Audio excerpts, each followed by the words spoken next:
Hello दोस्तों, एक बार फिर से मैं हाजिर हूँ 24 जनवरी 2022 के इंपॉर्टेंट इवेंट्स के साथ। आप कंप्लीट वीडियो ध्यान से देखें क्योंकि लास्ट में आपको 2 क्वेश्चंस के जवाब देने हैं। आज का पहला क्वेश्चन है, पराक्रम दिवस ये हर वर्ष किस डेट को मनाया जाता है? तो पराक्रम दिवस ये मनाया जाता है आपका 23 जनवरी को। कब? 23 जनवरी को।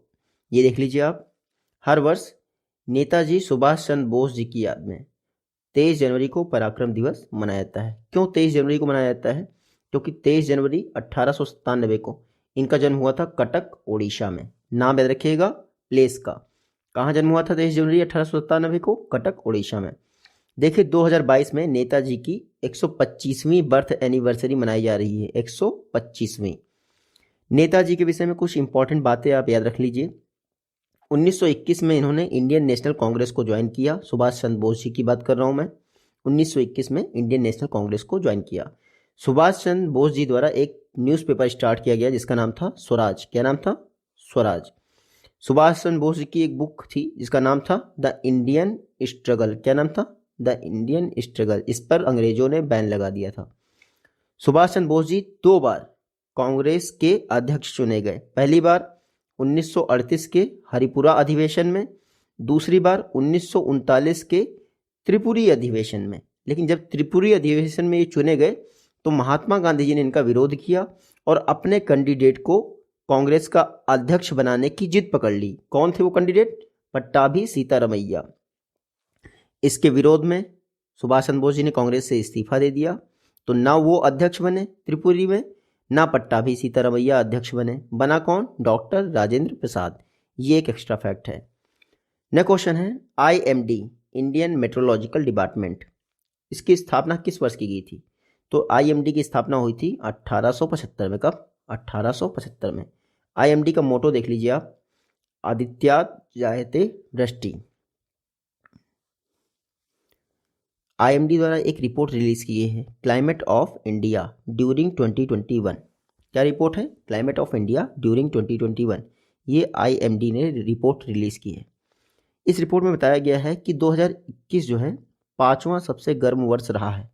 जब से इंडिया में ये डाटा कलेक्ट किया जा रहा है 1901 से, तब से लेकर आज तक 2021 5वां सबसे गर्म वर्ष रहा है और 2016 सबसे गर्म वर्ष रहा है।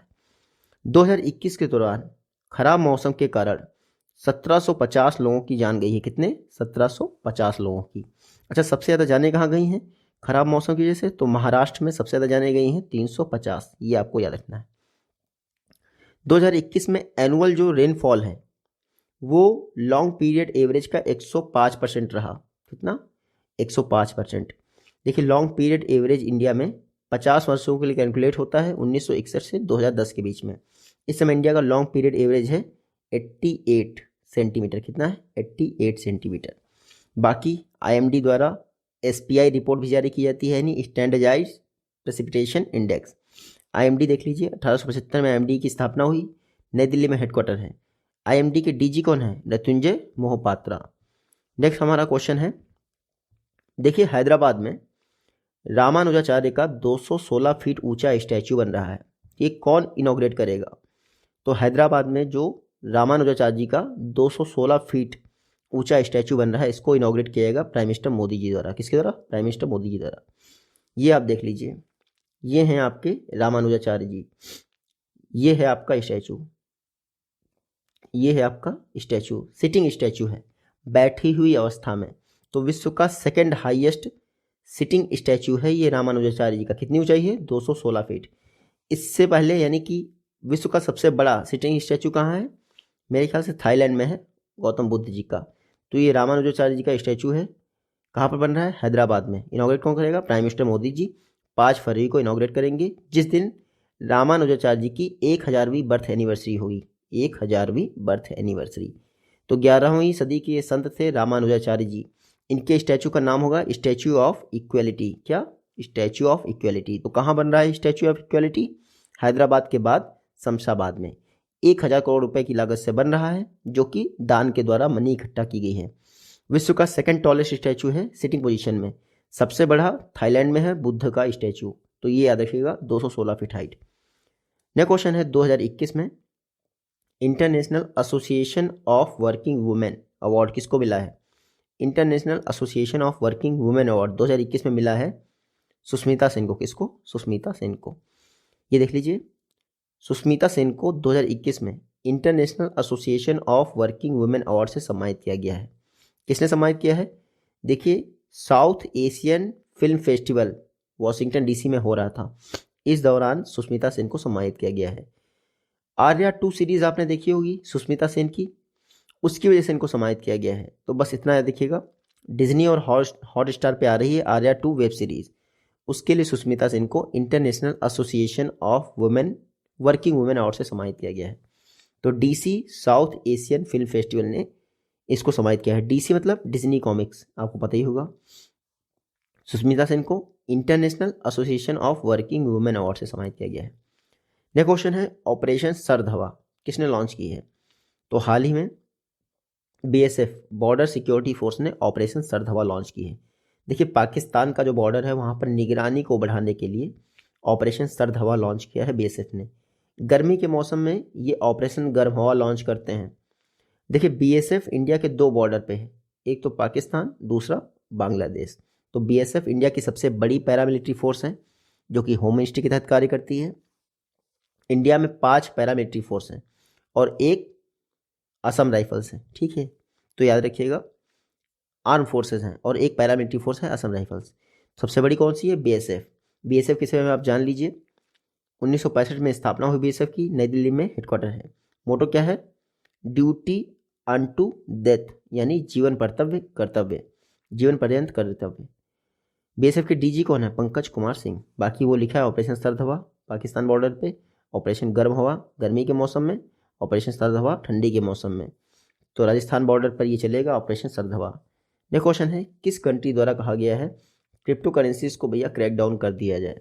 तो रशिया ने कहा है कि भैया ये क्रिप्टो करेंसी जो है इनको क्रैक डाउन कर दिया है। तो आने वाले समय में आपको क्रिप्टो करेंसी के प्राइस गिरते हुए दिखाई पड़ सकते हैं। क्यों? क्योंकि रशिया के सेंट्रल बैंक ने कहा है क्रिप्टो करेंसीज को अब क्रैक डाउन करने का समय आ गया है। एक तरह से देखा जाए तो रशिया जो है largest crypto currency mining nation wide campaign, मतलब कि सबसे ज़्यादा माइनिंग कहाँ होती है अगर पूरे विश्व में देखा जाए तो रशिया में होती है। अगर रशिया के सेंट्रल बैंक ने कहा है कि भैया इसको रद्द कर देना चाहिए तो दिक्कत तो पड़ने ही वाली है। क्रिप्टो करेंसी आपको पता ही है, ब्लॉक्स में ट्रांजेक्शन होता है। सतोशी नाकामुआ, पता नहीं क्या नाम था उनका, जिन्होंने 2008 में क्रिप्टो करेंसी बनाई थी। रशिया की बात कर लेते हैं। मॉस्को कैपिटल है, रशियन रूबल करेंसी है। प्रेसिडेंट कौन है? Vladimir Putin. सॉरी। वर्ल्ड की डीपेस्ट लेक बैकॉल लेक रसिया में ही है, इतना याद रखिएगा। नेक्स्ट क्वेश्चन है, विश्व के मोस्ट पॉपुलर लीडर कौन रहे हैं? तो नरेंद्र मोदी जी विश्व के मोस्ट पॉपुलर लीडर हैं। प्राइम मिनिस्टर नरेंद्र मोदी विश्व के मोस्ट पॉपुलर लीडर हैं। यूएस बेस्ड एक ग्लोबल ट्रैकर द्वारा, जिसका नाम मॉर्निंग कंसल्ट पॉलिटिकल इंटेलिजेंस, इसके द्वारा ये रिपोर्ट जारी की गई है। मोदी जो है 71% वोटों के साथ विश्व के सबसे पॉपुलर लीडर हैं। बाकी जो बाइडेन जो है 6वें नंबर पे हैं, वो बात अलग है। यूनिटी स्मॉल फाइनेंस बैंक, इसके नए चेयरमैन कौन बने हैं? स्वतंत्र चेयरमैन। तो Vinod Rai unity small finance bank के इंडिपेंडेंट स्वतंत्र चेयरमैन बने हैं। ये देख लीजिए, भूतपूर्व इंडिया के कैग विनोद राय को यूनिटी स्मॉल फाइनेंस बैंक का इंडिपेंडेंट चेयरमैन बनाया गया है। विनोद राय इंडिया के क्या रह चुके हैं? CAG, controller and auditor general. अब ये यूनिटी स्मॉल फाइनेंस बैंक के इंडिपेंडेंट चेयरमैन होंगे। यूनिटी स्मॉल फाइनेंस बैंक 2021 में इसको स्मॉल फाइनेंस बैंक का लाइसेंस मिला बैंकिंग रेगुलेशन एक्ट 1989 के सेक्शन 22(1) के तहत। बात करते हैं अगर कैग की, कंट्रोलर एंड ऑडिटर जनरल, संविधान के आर्टिकल 148 के तहत इसकी स्थापना की गई है। नेक्स्ट क्वेश्चन है, इस समय जीसी मुर्मू है ना इंडिया के 14वें कैग। नेक्स्ट क्वेश्चन है, हरियाणा द्वारा हाल ही में किस राज्य के साथ सरस्वती रिवर के रिवाइवल के लिए एग्रीमेंट किया गया है? तो हरियाणा द्वारा हाल ही में हिमाचल प्रदेश और हरियाणा ने एमओयू साइन किया है ताकि सरस्वती रिवर को वापस से रिजुवनेट किया जा सके। तो यमुनानगर के आसपास का जो क्षेत्र है वहाँ पर सरस्वती रिवर पर काम किया जाएगा, इसलिए हिमाचल प्रदेश और हरियाणा गवर्नमेंट ने आपस में पार्टनरशिप की है। 215 यानी 215.33 करोड़ की लागत से दोनों लोग ये प्रोजेक्ट इम्प्लीमेंट करेंगे। तो आदि बद्री क्या है? आदि बद्री को सरस्वती रिवर का ओरिजिन माना जाता है, ठीक है। तो डैम बनाया जाएगा 224 हेक्टेयर में, सोम रिवर से उसमें पानी भेजा जाएगा और इस तरह से सरस्वती रिवर आपकी वापस बन जाएगी। यहाँ आप मैप में देख सकते हैं सरस्वती रिवर, ये जो है ना, ये है आपका आदि बद्री। यहाँ सरस्वती रिवर निकलती है और ये बहते हुए यहाँ आती है और यहाँ पर डूब जाती है, पता नहीं है कहाँ गई है सरस्वती रिवर। तो हरियाणा और हिमाचल प्रदेश ने आपस में MOU साइन किया है। नेक्स्ट क्वेश्चन है, banking on electric vehicles in India, ये रिपोर्ट किसने रिलीज की है? Banking on electric vehicles in India report NITI Aayog ने रिलीज की है। तो नीति आयोग ने RMI इंडिया के साथ मिलकर banking on electric vehicles in India report जारी की है। इसमें बताया गया है कि कैसे अगर हम इलेक्ट्रिक व्हीकल जो इकोसिस्टम है उसको प्रायोरिटी सेक्टर का टैग दे दे तो बैंकिंग हेल्प कर सकती है इलेक्ट्रिक व्हीकल्स को प्रमोट करने में। बैंक और NBFC द्वारा इंडिया में अगर लोन दिया जाए तो 2025 तक 40,000 करोड़ का लोन दिया जा सकता है इस सेक्टर में। बाकी 2030 तक तो 3.7 लाख करोड़ का, वो बात अलग से है। तो नीति आयोग ने ये electric vehicle in India report, banking on electric vehicle in India report जारी की है। नीति आयोग प्लानिंग कमीशन की जगह बना 1 जनवरी 2015 को। चेयरमैन हमेशा प्राइम मिनिस्टर रहेंगे। वाइस चेयरमैन है राजीव कुमार। CEO हैं अमिताभ कांत। नेक्स्ट क्वेश्चन है, इंडिया की पहली यूनियन टेरेटरी जिसने डिस्ट्रिक्ट के लिए गुड गवर्नेंस इंडेक्स रिलीज किया, कौन बन गई है? तो जम्मू कश्मीर इंडिया की पहली यूनियन टेरेटरी है जिसने डिस्ट्रिक्ट गुड गवर्नेंस इंडेक्स जारी करवाया है। होम मिनिस्टर अमित शाह जी ने जम्मू कश्मीर के 20 डिस्ट्रिक्ट के लिए district good governance index release किया है। ये department of administrative reform and public grievances द्वारा तैयार किया गया है। जम्मू कश्मीर इंडिया की फर्स्ट यूनियन टेरेटरी हो गई है जो कि खुद का good governance index district wise जारी करेगी। बाकी गुड गवर्नेंस इंडेक्स 2021 के लिए जारी किया गया है 25 दिसंबर को, जिसमें गुजरात ने टॉप किया होगा, सेकंड आया है महाराष्ट्र, आपको याद है। गुड गवर्नेंस इंडेक्स 10 पैरामीटर्स पर 10 सेक्टर्स पर जारी किया जाता है 4 कैटेगरी में, ठीक है। 20 राज्यों ने अपनी स्टेटस को इम्प्रूव किया है। गुड गवर्नेंस इंडेक्स वर्ष में 2 बार जारी किया जाता है, याद रखिएगा, department of administrative reform and public grievances द्वारा। नेक्स्ट क्वेश्चन है, 2 दिनों तक एक वर्कशॉप ऑर्गेनाइज की गई है, indigenous knowledge and health care. ये वर्कशॉप किसने ऑर्गेनाइज की है? Indigenous knowledge and health care. तो ये देख लीजिए, तेलंगाना गवर्नमेंट द्वारा, ट्राइबल रिसर्च इंस्टीट्यूट तेलंगाना द्वारा मिनिस्ट्री ऑफ ट्राइबल अफेयर्स के साथ मिलकर 2 दिनों तक वर्कशॉप ऑर्गेनाइज की गई है, indigenous knowledge and health care. तो तेलंगाना गवर्नमेंट और मिनिस्ट्री ऑफ ट्राइबल अफेयर्स की वर्कशॉप है indigenous knowledge and health care, Telangana और मिनिस्ट्री ऑफ आयुष ने ऑर्गेनाइज की है, मिनिस्ट्री ऑफ ट्राइबल अफेयर्स ने। देखिए, ये जो वर्कशॉप है indigenous knowledge and health care, इसको UNDP ने क्या टेक्निकल सपोर्ट प्रोवाइड किया है। बाकी ट्राइबल रिसर्च इंस्टीट्यूट उत्तराखंड, इसको जो है क्या बनाया गया है? TRIS के लिए, ट्राइबल रिलेटेड जितने भी इश्यूज हैं उनके लिए नोडल एजेंसी बनाया गया है। UNDP की बात कर लेते हैं। 1965 में इसकी स्थापना हुई थी, नई न्यूयॉर्क में इसका हेडक्वार्टर है, आशिम स्टीनर इसके हेड हैं। यह क्वेश्चन है, TOI 2180 ये क्या है? ये एक प्लैनेट है, ये देख लीजिए आप, बृहस्पति जैसा प्लैनेट है आपका, गैस प्लैनेट है। सबसे अच्छी बात यह है, हाल ही में साइंटिस्ट द्वारा एक नया प्लैनेट खोजा गया है जो कि जुपिटर के साइज का है, यानी बृहस्पति के साइज का है।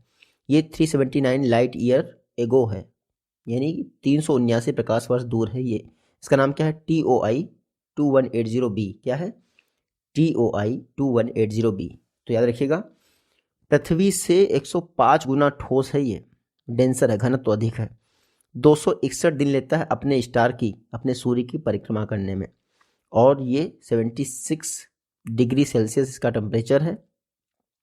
सिर्फ अर्थ से डेंसर ही नहीं है बल्कि जुपिटर से भी डेंसर है। यहाँ पर हीलियम और हाइड्रोजन पाई जाती है। याद रखिएगा, 2180 TOI 2180b एक नया प्लैनेट है, गैस जायंट प्लैनेट है। और गैस सिर्फ वहाँ पर नहीं, हमारे यहाँ जुपिटर, नेपच्यून, यूरेनस और सैटर्न, ये सब गैस जायंट प्लैनेट कहलाते हैं। कल मैंने आपको बताया था नासा के international air and space programme के लिए जानवी दंगेती सिलेक्ट हुई थी? आंध्र प्रदेश की थी Jahnavi Dangeti. First Indian person थी जिनको नासा के international air and space programme के लिए सिलेक्ट किया गया था। नेक्स्ट क्वेश्चन है, first India central Asia dialogue कहाँ पर हुआ, मतलब किस वर्ष हुआ था? First India central Asia dialogue ये मेरे ख्याल से 2018-19 में हुआ था। ये देखिए, first India central Asia dialogue 2019 में हुआ था। हाल ही में प्राइम मिनिस्टर मोदी जी द्वारा होस्ट किया गया है इंडिया सेंट्रल एशिया समिट को। ठीक है, 5 सेंट्रल एशियन कंट्रीज ने इसमें पार्टिसिपेट करने की घोषणा की। देखिए, जो आपका वो आने वाला है ना रिपब्लिक डे, उस दिन आ रही हैं 5 सेंट्रल एशियन कंट्रीज के president. Kazakhstan, Uzbekistan, Turkmenistan, Tajikistan, Kyrgyzstan, ये 5 कंट्री हैं जो आने वाली हैं। This is first time India जो है सेंट्रल एशिया समिट को होस्ट कर रहा है इंडिया द्वारा। तो ये आने वाली 2015 में प्राइम मिनिस्टर मोदी जी जब गए थे तो इंडिया सेंट्रल एशिया समिट की बात की गई थी। बाद में इंडिया सेंट्रल एशिया समिट 2019 में हुई। बाकी कुछ खास नहीं है, ये 5 कंट्री हैं, 5 का याद रखिएगा नाम। लास्ट क्वेश्चन है, तोशिकी काइफू हाल ही में निधन हो गया, बिलोंग करते हैं जापान से। ये देख लीजिए, तोशिकी काइफू हाल ही में निधन हो गया, जापान से बिलोंग करते हैं। जापान के फॉर्मर प्राइम मिनिस्टर रह चुके हैं तोशिकी काइफू, हाल ही में इनका निधन हो गया। मेरे ख्याल से और कुछ जानने की जरूरत नहीं तोशिकी काइफू के विषय में। ये आज की वीडियो से क्वेश्चन है, आप इजीली इनका जवाब दे पाएंगे। जल्दी ही मिलते हैं आपसे नेक्स्ट वीडियो।